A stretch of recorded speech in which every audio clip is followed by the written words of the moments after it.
el día de hoy en este seminario de relieve. En particular, este seminario tiene un tinte diferente a los seminarios que hemos venido haciendo previamente, donde hablábamos de temas técnicos asociados a aparte de los temas que desarrollamos dentro de la red, que tienen que ver con la energía y su vínculo con los vehículos también.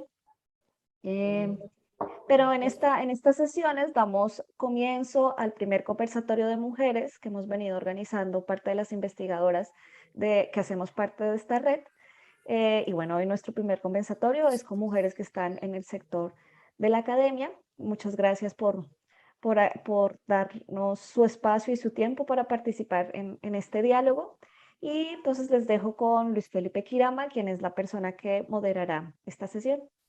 Muchas gracias, Felipe, también. Adelante. Gracias, María. Bueno, muy buenos días para todas y todos. Hoy en el marco, como ya lo mencionaba María, en el marco de las reuniones temáticas de la Red Relieve tendremos el conversatorio que se denomina Mujeres en la Academia. Este conversatorio es el primero de un ciclo de conversatorios que buscan hacer visible la participación de las mujeres en diferentes ámbitos.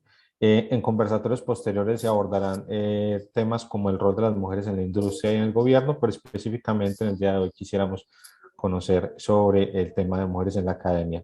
En los primeros 40 minutos del conversatorio tendremos la intervención de tres invitadas y al final de este espacio responderemos las preguntas del público asistente. Entonces le solicitamos a los participantes que depositen en la caja de comentarios sus preguntas y también por favor indiquen a quién o quiénes van dirigidas las preguntas que están realizando. Para el día de hoy le damos la bienvenida a tres panelistas internacionales, a la doctora Carolina Rodríguez, directora de carrera de Ingeniería Física Industrial en el Tecnológico de Monterrey, México, a la doctora Diana Ramírez, profesora catedrática del Rensselaer Polytechnic Institute en los Estados Unidos, y a la doctora Fania Pacheco, quien está realizando una estancia postdoctoral en la Universidad del Sur de Dinamarca, en Dinamarca. Ellas nos contarán su experiencia en su proceso de formación y en su vida profesional en el sector académico.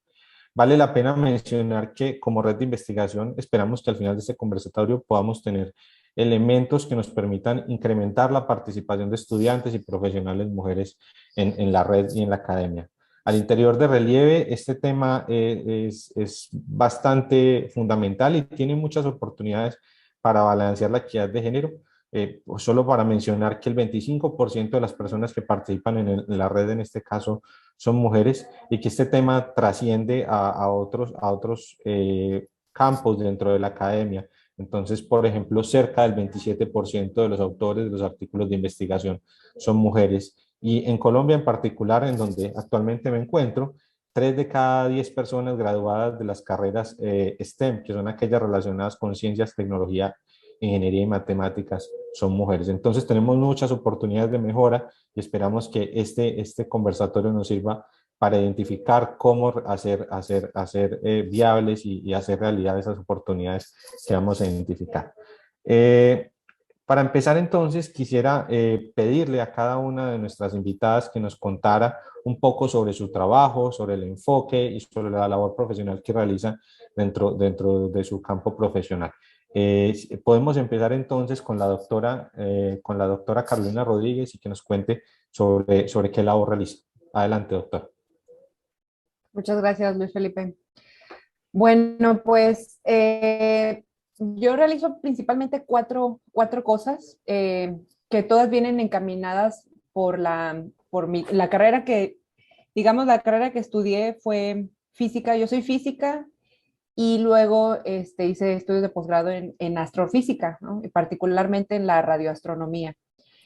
Y entonces una parte de mi trabajo pues es desarrollar nuevo conocimiento, hacer un trabajo de investigación con colegas y con mis estudiantes.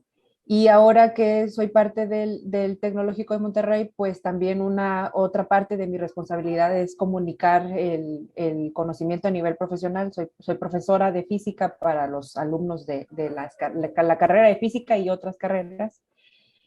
Y también otra de mis actividades importantes es la divulgación de la ciencia, no solamente el compartir el conocimiento hacia mis estudiantes a un nivel profesional, sino también a la sociedad, que es algo que considero pues es muy importante, ¿no? Sobre todo porque se tienen luego como estereotipos, ¿no? de las ciencias, de la física, de las matemáticas que son complicadas, difíciles o aburridas. Y pues una gran parte de mi tiempo también lo dedico a la divulgación de la ciencia, a la sociedad en general. Y ahora, actualmente, otra de las actividades es que estoy como directora de la carrera de Ingeniería Física Industrial del Departamento de Física. Entonces, pues mucho de mi responsabilidad es orientar a los alumnos, ¿no? Sobre sus cuestiones académicas o sus decisiones de carrera, y también a los profesores.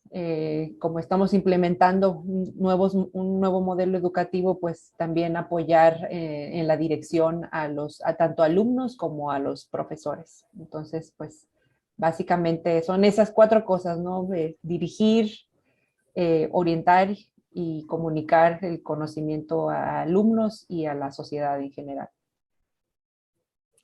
Muchas gracias, doctora Carolina Rodríguez, por esta presentación muy interesante, la labor que realiza no solamente desde el tema académico, científico, sino, digamos, la responsabilidad social que tenemos todos con poder divulgar eso esos temas a diferentes niveles de la comunidad. Podemos entonces seguir con la doctora Diana Ramírez. Por favor, doctora Diana. Quisiéramos conocer un poco más acerca de la labor profesional que usted realiza en su campo de estudio o de investigación. Bueno, muchas gracias y gracias por esta invitación. Realmente fascinante saber el tipo de discusiones que se están haciendo y sobre todo con las mujeres en la academia. Y me relaciono mucho con Carolina pues porque me gusta la educación, educar. Y ese interés mío fue desde mucho antes cuando me gradué de ingeniería industrial en Colombia. Yo soy de Barranquilla y mi pregrado lo hice y mi maestría en ingeniería industrial en la Universidad del Norte. Y luego después me puse a trabajar tanto en la universidad como en consultoría, en proyectos de investigación. Siempre me ha gustado la investigación y me incliné mucho sobre la investigación que impacta comunidades. Entonces hice mi doctorado en ingeniería de transporte. Siempre he estado alrededor de la logística, entonces trabajando con logística de carga y también la logística después de desastres. Entonces, ese ha sido como mi enfoque y pues la verdad es que hago varias cosas alrededor de la carga, de la logística de la carga, pero digamos que mi corazón o mi interés profundo está sobre esa investigación que se hace para mejorar la vida de personas que han sido afectadas por un desastre natural. Entonces, en eso me he guiado mis esfuerzos y ahora mismo estoy trabajando en el Departamento de Ingeniería Industrial. Pues yo pasé de Ingeniería Civil haciendo mi doctorado a Ingeniería Industrial en esta misma universidad, en Rensselaer Polytechnic Institute. Y aquí he estado como volviendo a mis raíces de ingeniería industrial, pero sin dejar a un lado esta investigación. Entonces también hago un poco de mentoría a estudiantes, doy clases y pues una de las cosas que siempre he tratado de hacer es, sobre todo aquí en Estados Unidos, y bueno, yo creo que en general en ingeniería no hay muchas mujeres entrando o interesadas en el campo. Entonces, eso es una de las cosas que siempre he querido hacer y siempre busco cómo participar y mejorar esa motivación de estudiantes que están interesadas en la universidad, que pueden ser prospectos para la carrera. Y siempre me gusta hacer eso. Entonces, sí, eso es prácticamente lo que hago. Gracias, doctora Diana. Bueno, y para terminar, le damos la palabra a la doctora Fania Pacheco con la misma pregunta. Doctora Fania, por favor, cuéntenos acerca de cuál es su campo de investigación o su labor profesional en este momento. Ok, muchas gracias. Bueno, solamente para dar una breve historia de mi pasado. Yo soy ingeniera de sistemas. y tengo un doctorado en ciencias de la computación.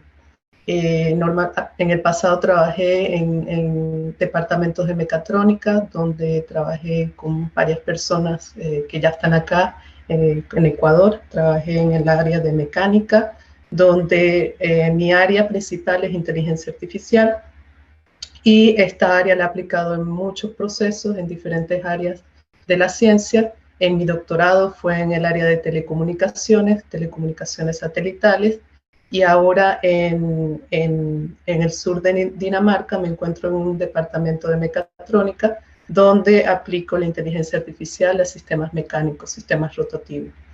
En este postdoc he tenido experiencias muy buenas, donde he dado clases de mecatrónica en el área de ingeniería y en el área de máster.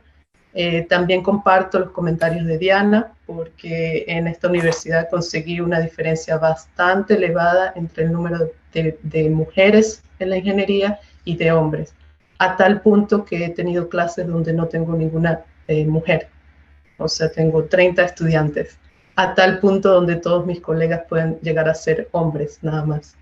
Entonces, también me he sentido que es importante para mí representar como tal el departamento en el corto tiempo que he estado acá, y me he unido a organizaciones para atraer más mujeres a la ingeniería. He también ayudado a mi jefe a un poco ser la cara del departamento en algunas ocasiones, simplemente para que también se vea de manera publicitaria que también hay mujeres en ingeniería, y que también podemos conseguir motivar a otras personas. Y bueno, también la investigación es algo que me apasiona, y donde me encuentro ahora trabajando un poco en investigación, llamados de proyectos, y también supervisión a estudiantes. Entonces, un poco es lo que hago hasta ahora. Gracias, doctora Fania. Es interesante ver cómo, digamos, desde tres campos de acción diferentes se tienen elementos comunes, no solamente en temas de investigación, sino también en cómo poder comunicar esta investigación, pero también cómo atraer a nuevas personas a estos campos de investigación. Y sobre todo me llama la atención que este elemento de el desbalance, permítanme llamarlo así, entre hombres y mujeres en los campos de ingeniería no solamente se presenta en Latinoamérica, sino también en Norteamérica y en este caso en Europa. Y permítanme conectar entonces a partir de eso con la segunda pregunta, y es que en muchas y muchos profesionales, incluyendo aquellas personas que trabajamos investigación en donde la competencia es demasiado alta, han sufrido del síndrome del impostor. Este síndrome básicamente genera dudas acerca de las habilidades propias y presenta miedo al fracaso, y adicionalmente hace que las personas que lo sufren mantengan unas bajas expectativas frente a los resultados finales. Las personas que sufren de este síndrome generalmente no se creen merecedoras de los éxitos que obtienen. Y en este sentido quisiera preguntarles a nuestras tres panelistas si en algún momento han experimentado este síndrome, y de ser así, ¿cómo lo han enfrentado? Podemos, si quieren, empezar por la doctora Carolina. Sí, pues como bien decías, Luis, es una situación que se suele presentar sobre todo más pronunciado en carreras de alta competitividad, ¿no? Donde pues la exigencia es alta. Y yo creo que muchos, ¿no? Todos quizás hemos pasado por una situación así. Yo me acuerdo que en mi experiencia eso, digo, quizás en ese momento no era consciente de que tenía un nombre este síndrome, pero ahora que lo veo en retrospectiva, pues creo que sí estuvo presente varias veces durante el posgrado. Mientras estuve estudiando, me acuerdo que la primera vez, o sea, yo llegué al doctorado y nunca había salido al extranjero, ¿no? A enfrentar a la comunidad académica del mundo, porque pues como ustedes saben, la ciencia es internacional, uno no puede trabajar aquí en un grupito en su país y ya olvidarse del mundo, sino que pues necesitamos estar conectados, estar viendo qué están haciendo otras personas, que las personas se enteren de lo que estamos haciendo nosotros también. Y entonces durante el posgrado, en la maestría, me acuerdo que pues teníamos mucho apoyo, ¿no?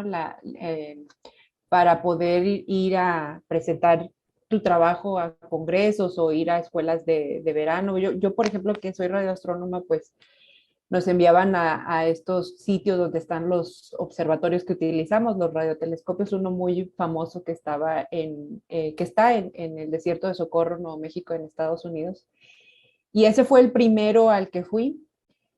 Y, y siempre era como con esta sensación de, digo, era mi primera vez en un congreso, en una escuela de verano internacional y veías a todos, bueno, en mi caso yo veía a todos los estudiantes en la conferencia, hacían una conferencia diaria y el último día te llevaban al sitio del telescopio. Yo me acuerdo que estaba todo el mundo en la conferencia y veía que los estudiantes de mi edad, pero de otras universidades extranjeras, principalmente de Estados Unidos y de Europa, de los latinos éramos la minoría, como siempre, ¿no? Éramos muy pocos.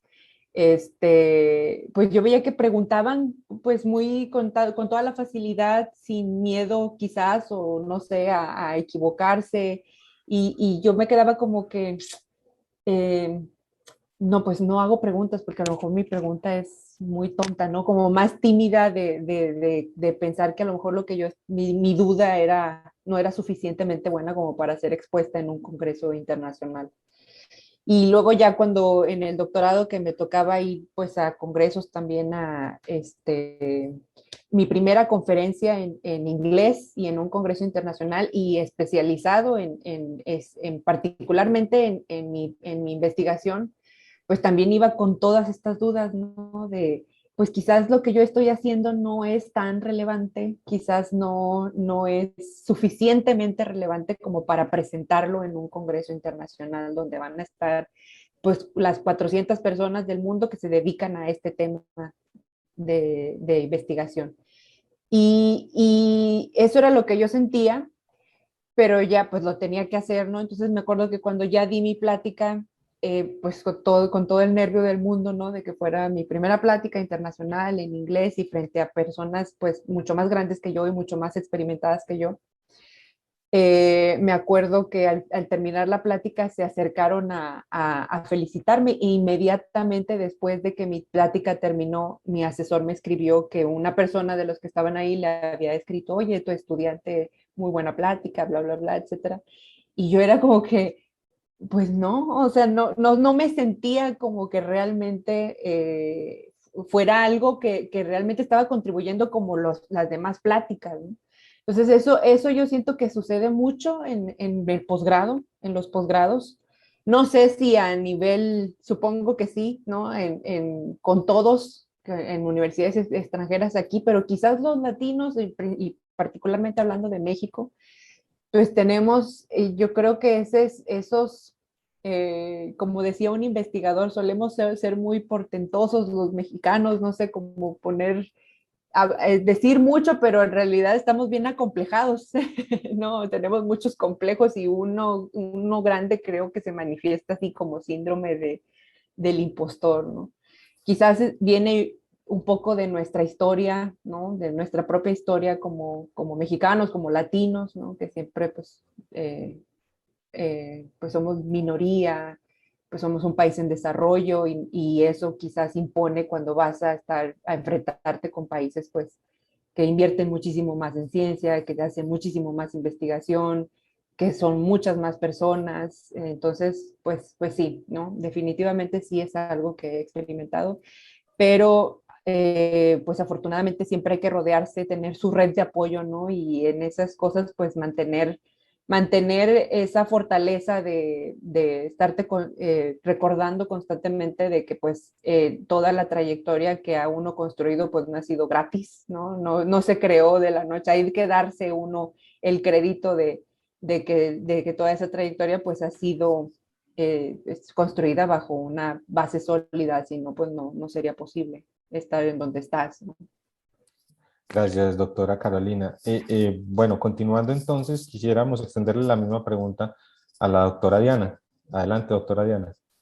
Sí, sí, pues de acuerdo totalmente con Carolina. Ha sido yo tampoco sabía que existía el nombre hasta cuando estaba en el posgrado, cuando estaba haciendo el doctorado, pues salió a relucir el síndrome de Lifontzor. Yo no sabía qué significaba. Después, siendo un poco retroactiva la cosa, me he dado cuenta que en varias ocasiones he sentido así. Y digamos que también la diferencia es porque uno viene por ejemplo, en mi caso, yo venía de Colombia y pues yo recuerdo la primera vez que yo me senté a empezar a discutir temas, apenas llegué a Estados Unidos, empecé a discutir temas con mi asesor, el cual pues ha sido y ha sido muy bueno en ayudarnos en ese sentido, sobre todo a las mujeres que estamos en su grupo. Y él es un hombre y nos ayuda a enfrentar este tipo de situaciones. Pero la primera vez yo me acuerdo que él me dice, bueno, tú llegaste acá de Colombia, tú eras, digamos, de las mejores en Colombia, pero tienes que tener en cuenta que ahora que tú estás aquí, todos son buenos. Tú eres uno de los todos buenos, eso no lo tenemos por duda, entonces tú lo que tienes es que trabajar duro y de salir adelante, no sé qué. Entonces, eso fue como mi primera reacción de que, bueno, sí, o sea, estoy entrando en un ambiente totalmente distinto, me voy a enfrentar a una competencia dura y asimismo como que tenía esos bajos durante el tiempo en el doctorado, pensaba que de pronto no estaba haciendo algo importante, que no estaba contribuyendo significativamente a lo que iba a hacer. En mi tema de tesis lo cambié como 2 o 3 veces. Y eso era como siempre, hasta el final tuve la duda de que si en verdad estaba haciendo algo que alguien más estaba haciendo. Entonces eso era como siempre me daba esa duda. Yo creo que, y lo vi en mis colegas, sobre todo mis colegas mujeres, lo vi más resaltado. Creo que todos hemos tenido, hombres y mujeres hemos tenido esa sensación, pero creo que las mujeres lo mostramos más o digamos que nos desahogamos más en ese sentido y entonces nos compadecimos unas con las otras en cuanto a esa misma sensación. Y eso me ayudó mucho porque me ayudó a apoyarme, a saber de que no estaba sola. Esa era una de las cosas primeras que de pronto posibles soluciones a esa sensación de que tenía más apoyo y las otras personas me decían, te estás haciendo algo bueno, esto es importante. Entonces, ese tipo de motivaciones eran importantes para mi grupo. O sea, que el ambiente el laboral y académico en ese entorno era fundamental para poder hacer. Entonces, yo estoy agradecida por ese ambiente que tuve y mi asesor también apoyándonos mucho. Y yo creo que no todo el mundo tiene ese mismo ambiente, entonces yo trato también como de aconsejar a otras personas que están en postdoctorados o otros estudiantes que de pronto están solos, que no tienen no corren con la misma suerte. Entonces, esa es como la experiencia que yo tuve. Gracias, doctora Diana. Bueno, y finalmente, hacerle la misma pregunta a la doctora Fania y quizás agregar algo que comentó la doctora Diana. En este síndrome del impostor, ¿cree usted que también hay una tendencia a que sea más, se presente más en mujeres que en hombres? La misma pregunta y esa pregunta adicional Sí. que me causa curiosidad. Yo no estoy segura. Yo creo que puede presentarse de igual manera en los hombres y en las mujeres. Lo que sí pienso es que las mujeres somos más expresivas y que tenemos tendencia más a expresar cómo nos sentimos. Tenemos tendencia a hablar un poco más con nuestros amigos, amigas y decir qué es lo que sentimos. Tengo muchos amigos en el área de investigación que han sufrido lo mismo durante mi doctorado, así que pienso que tal vez sea un poco igualitario, pero que nosotros nos expresamos un poquito más. Y bueno, estoy un poco de acuerdo con los comentarios de Diana y de Carolina, sobre todo en el doctorado. Creo que casi todos sufrimos mucho del síndrome del impostor. Y bueno, yo cuando llegué al doctorado, hice mi doctorado en Francia, y de verdad que hay como una diferencia desde que vienes a Latinoamérica, a otros países desarrollados, encuentras muchas diferencias, sobre todo en los recursos que ellos han tenido como base para desarrollar sus carreras, es totalmente diferente. Entonces ya ves un poco una desventaja, pero sin embargo, o sea, los consejos que yo comentaría, si no tienes un entorno, un soporte, como lo comenta Diana, como un grupo que te soporte en esos aspectos, yo pensaría que podrías tú pensar en volver a tus raíces y pensar de dónde vienes. O sea, yo pensaba todo el tiempo eso cuando estaba en Francia. Pensaba, bueno, ¿de dónde vengo? Vengo de Venezuela, de un pueblo muy pequeño, no me imaginaba estar acá. O sea, muchas cosas. Y entonces hacía una pequeña lista de logros. ¿Cuáles son los logros que has alcanzado hasta ahora? Has dado lo mejor de ti. Y con eso yo creo que puedes atacar muchas cosas con el síndrome del impostor y no compararte con otras personas. Es muy, muy importante no hacer comparaciones, porque todos hemos recorrido un camino diferente y todos merecen ese reconocimiento hasta cierto punto. ¿Ok? Gracias, doctora Fania. Creo que las tres han dado argumentos muy importantes. Me llama la atención que en las tres intervenciones hay un elemento de comparación entre, digamos, el país de origen y esos escenarios en donde eventualmente se sintió el síndrome del impostor. De pronto, como mencionaba la doctora Carolina, puede haber un tema cultural detrás que definitivamente trasciende el tema de género. Y quisiera también resaltar que las tres mencionan que el acompañamiento del asesor o de la asesora y de sus colegas pues es fundamental para generar esa confianza a la hora de presentar sus resultados de investigación y digamos, tratar de enfrentar el síndrome del impostor.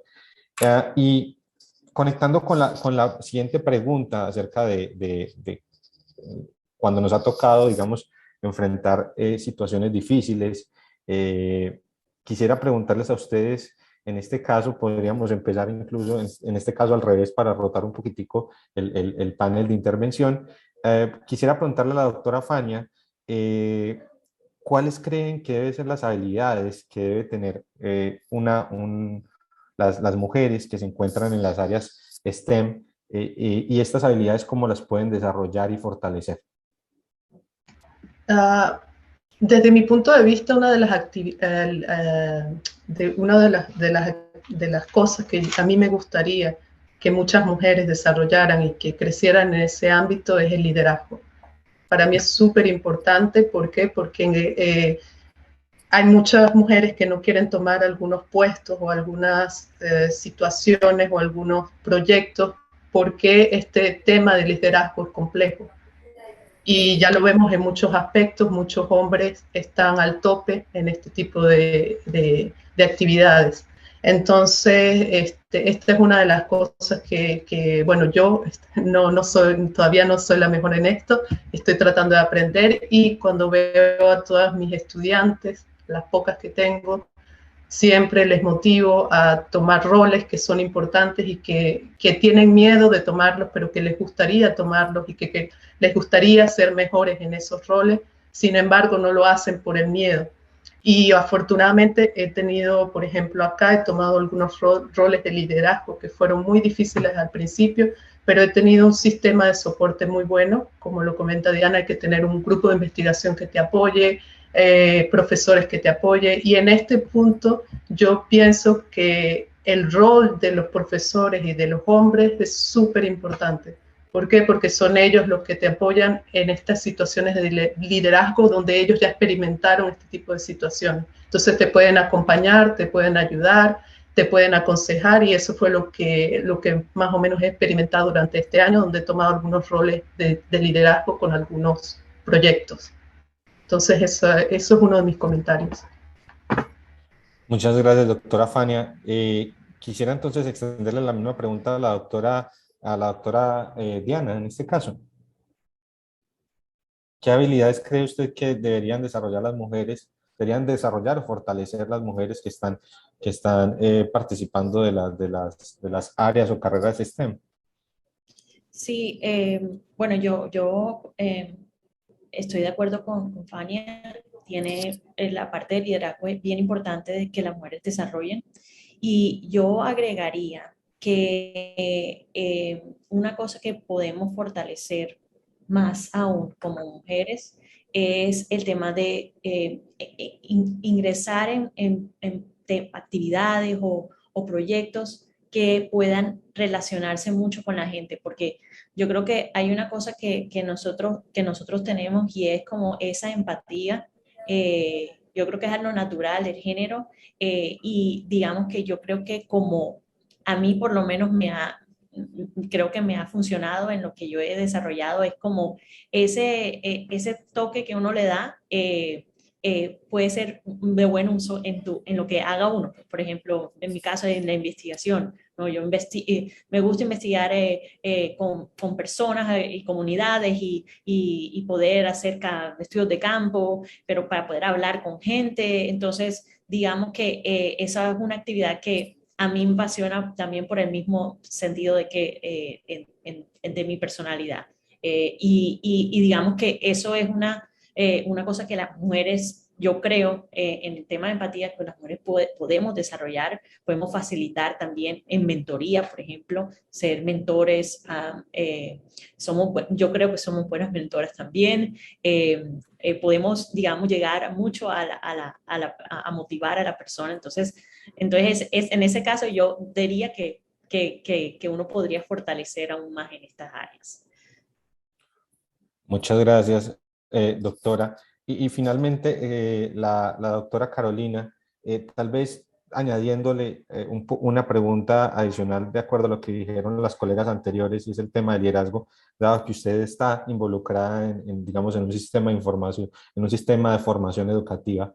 Entonces, ¿cuál cree usted que deben ser esas habilidades que deben desarrollar las mujeres en las carreras STEM? Y adicionalmente, ¿qué actividades particularmente se pueden desarrollar para fomentar el liderazgo? Sí, pues coincido perfectamente con Fania y Diana con el liderazgo, ¿no? No por nada vemos que, como decía Fania, hay muy pocas mujeres en esos roles, ¿no? Normalmente los roles de líderes están nuestros compañeros, nuestros colegas hombres, pero muy pocas mujeres. Y además también sucede algo muy curioso, que quizás es algo que debemos corregir, ¿no? O al menos empezar a hablar, como ahorita hablamos del síndrome del impostor. Creo que también se le llama síndrome al síndrome de la abeja reina, creo. No sé si lo han escuchado antes, que las mujeres que sí logran llegar a posiciones de liderazgo, parece que se olvida de alguna manera que fue difícil llegar a un puesto de liderazgo, ¿no? Como si no se reconociera que realmente, que sí son pocas, que realmente sí hay o sea, como que sí se tienen que enfrentar retos distintos al camino que seguiría un colega hombre, ¿no? Por lo mismo de que los filtros, digamos, para llegar a esos puestos, pues principalmente pues lo están los comités de quienes deciden, pues quizás la mayoría son colegas hombres. Entonces, digo, los invito a que busquen también creo que también se le llama así síndrome de la abeja reina, pero es esto de que una mujer ya cuando llega a una posición de liderazgo, no todas obviamente, pero sí se nota también como esa tendencia como que ya no se apoya a las que vienen en camino, y no porque no lo hagan porque no quieren, sino por alguna quizás como mecanismo de defensa, no sé, evitan reconocer que fue difícil llegar a ese tipo de posiciones.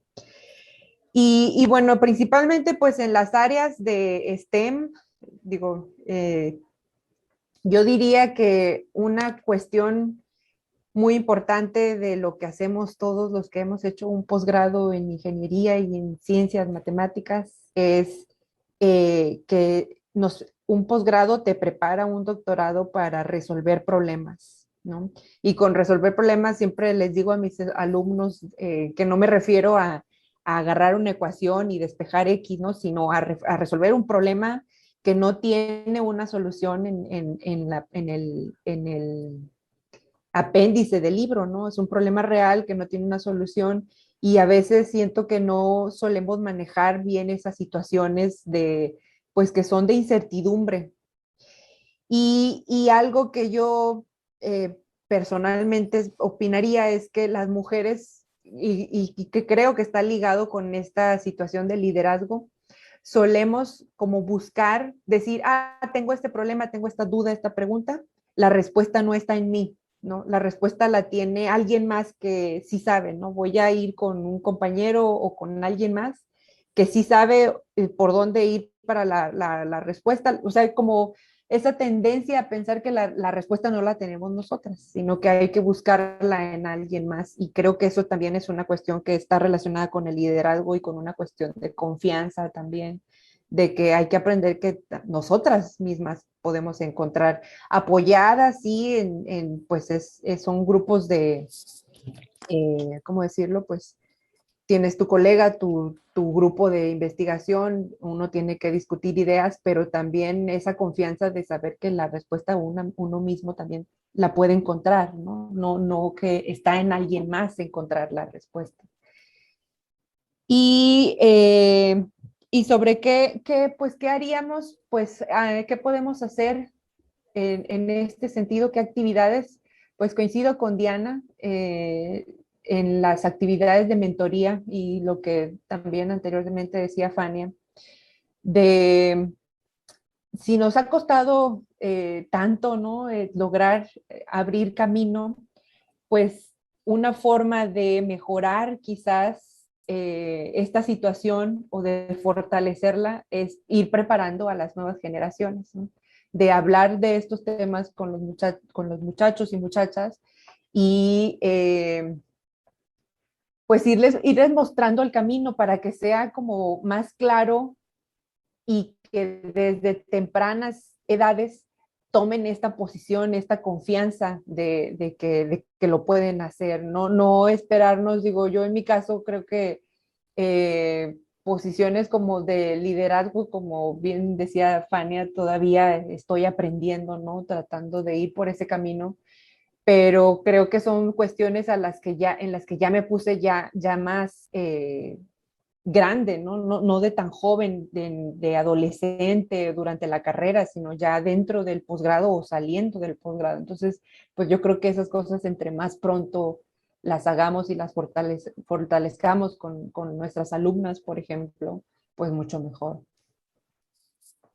Gracias, doctora Carolina. Y tal vez para continuar con su intervención y con estos elementos que nos ha dado a continuación, nos gustaría que nos mencionara tal vez qué mujeres usted admira profesional y personalmente, qué referentes tiene y que de algún modo marcan esa línea o esa hoja de ruta que las mujeres pueden seguir en su carrera profesional.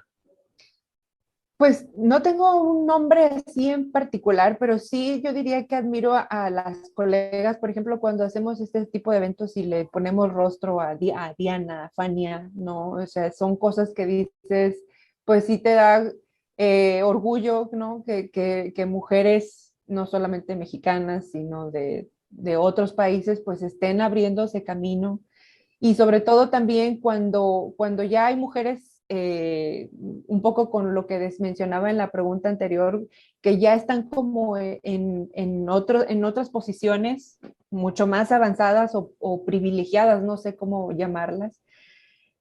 Algo que a mí suelo ver o me parece es que cuando hay una mujer, sobre todo en posiciones de liderazgo, a veces se ven un poco inaccesibles, ¿no? Se ve como que está en una posición que, uff, quién sabe cómo le hizo para llegar, wow.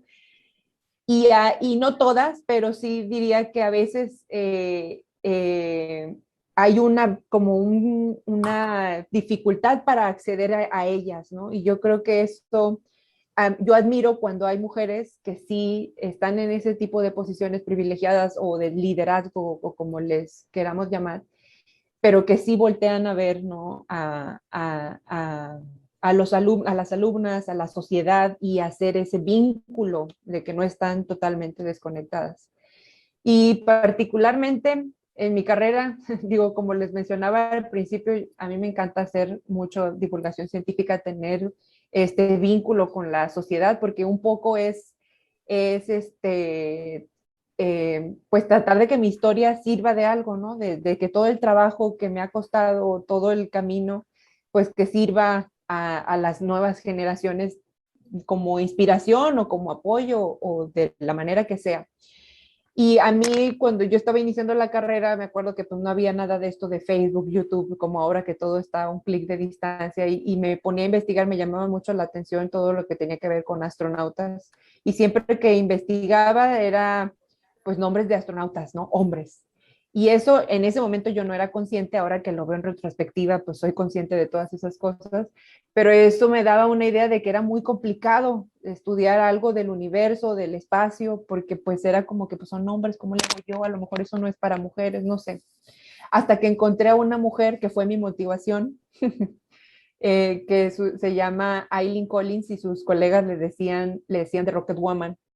Fue la primera mujer en transbordar y comandar en pilotear y comandar un transbordador espacial. Y entonces cuando yo ya me decidí a que quería también dedicarme a esto de la divulgación científica y empecé a abrir mis redes sociales para hacer eventos y comunicar ciencia a la sociedad, y pensaba, pues, ¿qué nombre me pongo? ¿No? O sea, ¿cómo le pongo a esta página? No sé.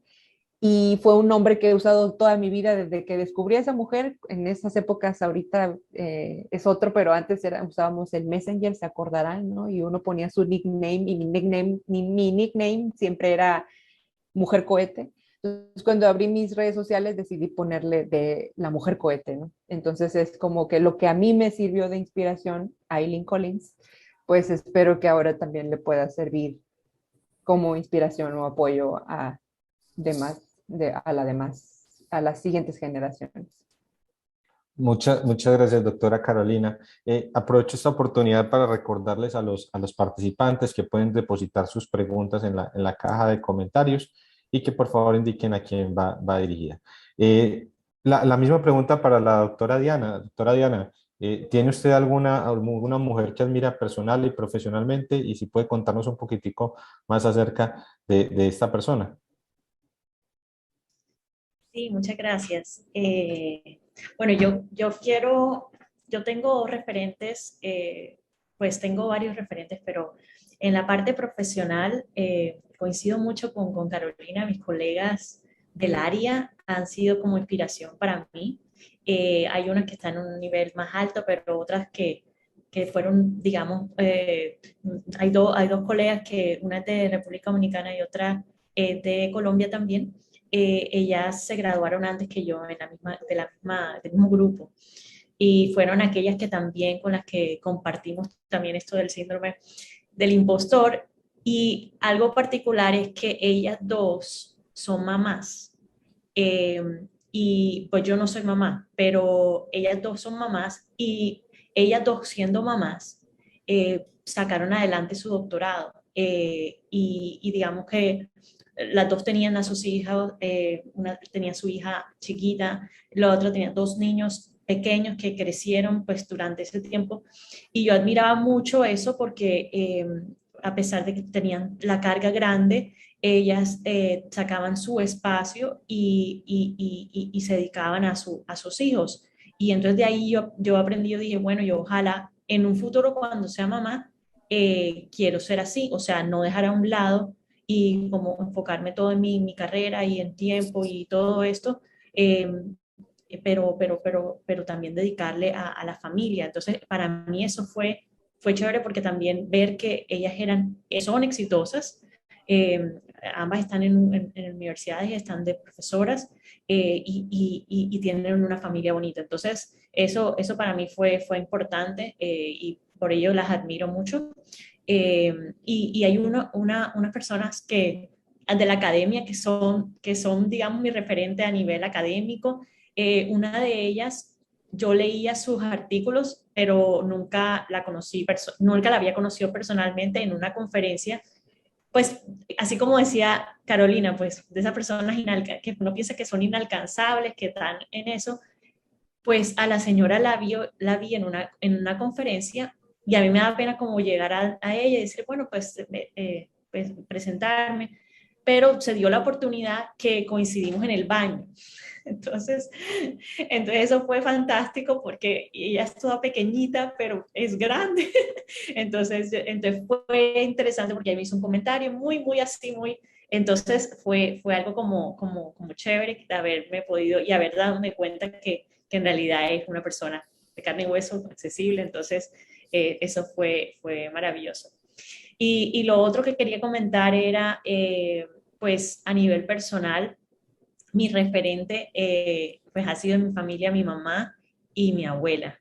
Mi mamá, pues mis dos abuelas, pero mi mamá y la mamá de mi mamá, ambas son educadoras, entonces fueron como mi inspiración a seguir educando. Entonces, ellas fueron de colegio, no fueron de universidad, pero esa parte de la educación sí, yo creo que las adquirí eso fue genética, eso fue adquirido con él. Y ver cómo, por ejemplo, mi mamá siempre tuvo esa pasión por, hacía tutorías en la casa, yo veía ese ambiente desde que era pequeña, y veía que ella se entregaba mucho a sus estudiantes, y sentí como que ese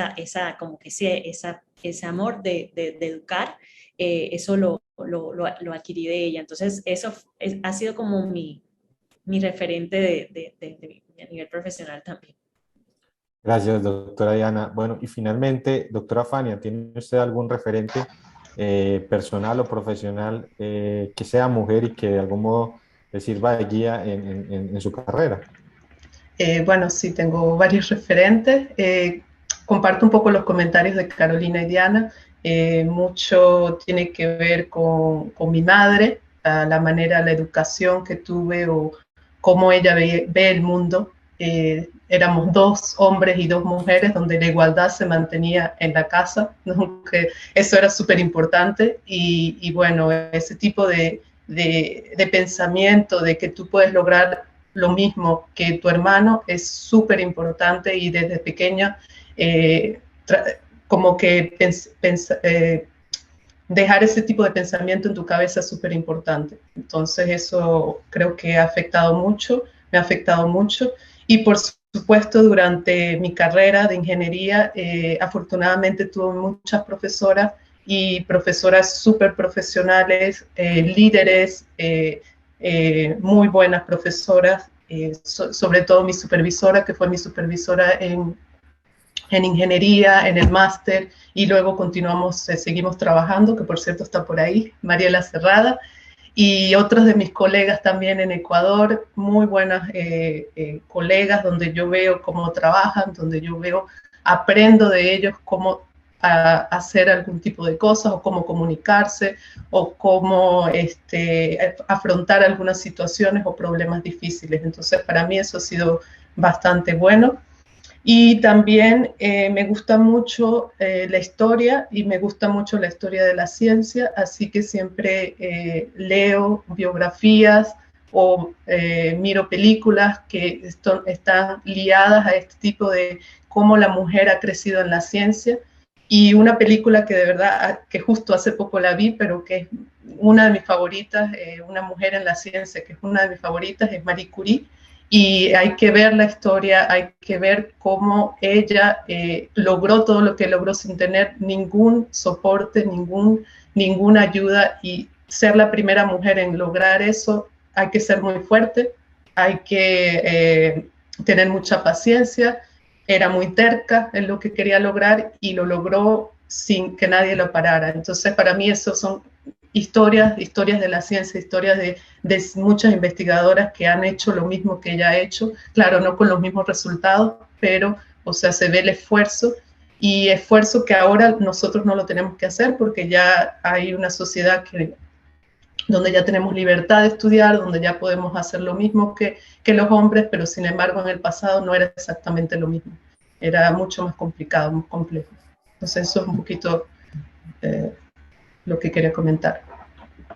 Muchas gracias, doctora Fania, y extiendo mis agradecimientos a la doctora Carolina y a la doctora Diana por compartirnos su experiencia profesional y el rol de las mujeres en la academia. En este momento le damos paso entonces a las preguntas de los asistentes y quisiera dirigirle esta pregunta específicamente a la doctora Carolina. Doctora Carolina, nos preguntan que en base a su experiencia, ¿la ciencia es diferente si es conducida por hombres o por mujeres?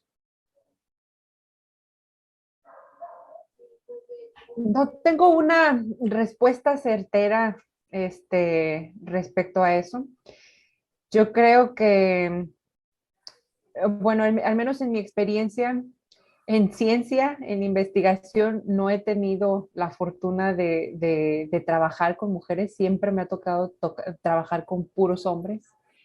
Pero ahora como profesora de ciencias, sí me ha tocado trabajar con colegas mujeres, ¿no?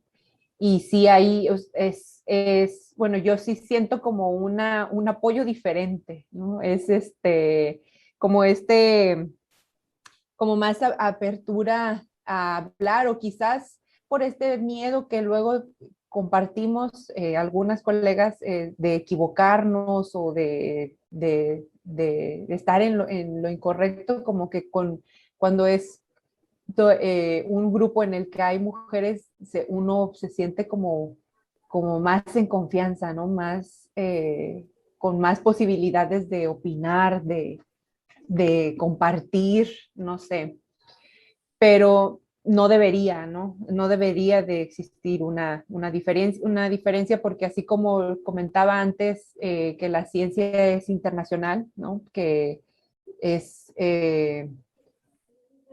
digamos que la ciencia es ciencia en México, en Estados Unidos, en Europa, pues yo creo que también deberíamos pues promover un ambiente en el que la forma de trabajo no haga diferencia entre si está dominada por hombres o dominada por mujeres y más bien buscar una en la que sí esté pues equilibrada. Pero eh, pues digamos que es una pregunta que quizás todavía estoy yo misma descubriendo, ¿no?